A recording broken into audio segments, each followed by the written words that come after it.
Hello साथियों, स्वागत है आप सभी का अपने प्यारे इस चैनल ईडीयू 360% पे।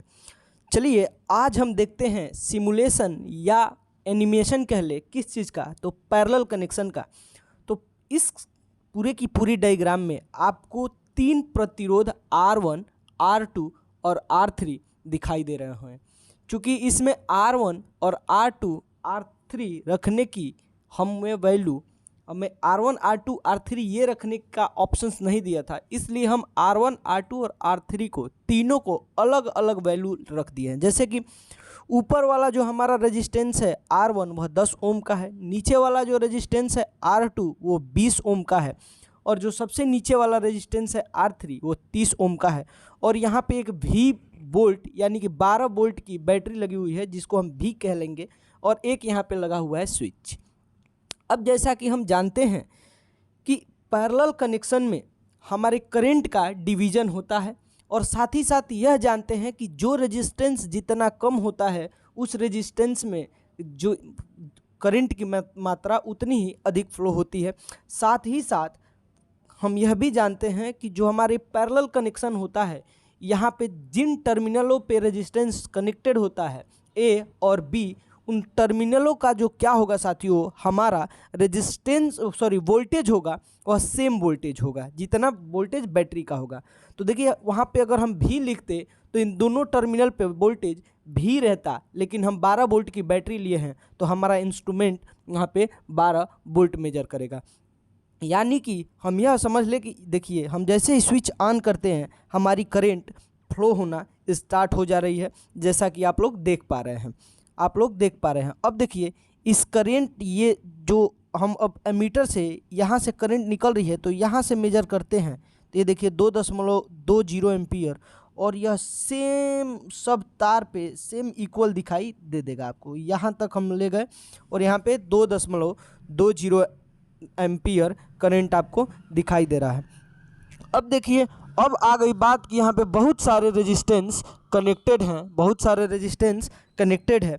तो जैसे ही यहाँ पे गया तो यह 10 ओम की जो रेजिस्टेंस है वहाँ पे जब हम लोग करंट मेजर किए तो ये देखिए 1.20 एम्पियर की करंट हमारी फ्लो हो रही है R1 में, यानी हम ये कह ले 10 ओम वाले रेजिस्टेंस में। यहाँ से देखिए R1 की वैल्यू क्या है, कम है, 10 ओम है, तो इसमें से जो करंट हमारी फ्लो हो रही है वह ज़्यादा हो रही है। अब देखिए जब R2 यानी 20 ओम में मेजर करते हैं तो यह R2 के यहाँ जाते हैं तो करंट हमारी फ्लो हो रही है 0.60 एम्पियर करंट। आप नोट डाउन करिएगा, 0.60 एम्पियर करंट, 1.20 एम्पियर करंट। और जो R3 है यहाँ पे अगर हम लोग गए चेक करने जा रहे हैं तो देखिए R3 में हमारा हो रहा है 0.40 करंट, यानी कि यह R1, R2 और R3 को यदि हम जोड़ते हैं तो यह इनिशियल करंट 2.20 एम्पियर के जितना ही आ जाएगा।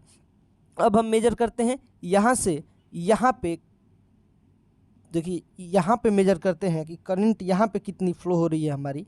तो देखिए जब हम यहाँ पे मेजर करेंगे करंट तो सेम करंट आपको 0.20 एम्पियर दिखा रहा है, 0.2 एम्पियर दिखा रहा है। अब हम लोग मेजर कर लेते हैं वोल्टेज को। अब किसको मेजर कर लेते हैं साथियों, वोल्टेज को। तो ये हमारा एमीटर का काम हो गया ख़त्म। अब जो हमारा काम है वो किस चीज़ का है, वोल्ट मीटर का है।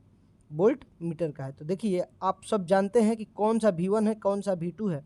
अब वोल्ट मीटर से हम मेजर करते हैं टर्मिनल V1। ये देखिए ये वोल्ट मीटर का कोई भी एक पिन है, इसे एक टर्मिनल पे हम कनेक्ट कर देंगे। तो देखिए यहाँ पे जो है यह एक टर्मिनल पे यहाँ पे कनेक्टेड है, और दूसरा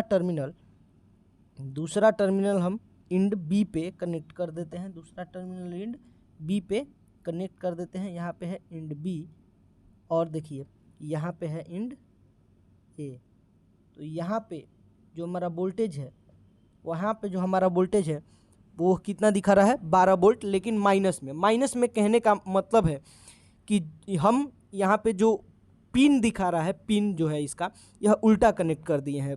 यह जो ये था इसको पॉजिटिव टर्मिनल पे कनेक्ट करना रहता है रेड वाले को, और यह ब्लैक वाले को कहाँ कनेक्ट करना होता है, निगेटिव टर्मिनल पे कनेक्ट करना होता है। तो देखिए हम यहाँ से कनेक्ट करेंगे, जैसे ही यह ब्लैक वाले को निगेटिव टर्मिनल पे और यह रेड वाले को पॉजिटिव टर्मिनल पे कनेक्ट करेंगे। रेड वाले को कहाँ कनेक्ट करेंगे? पॉजिटिव टर्मिनल पे।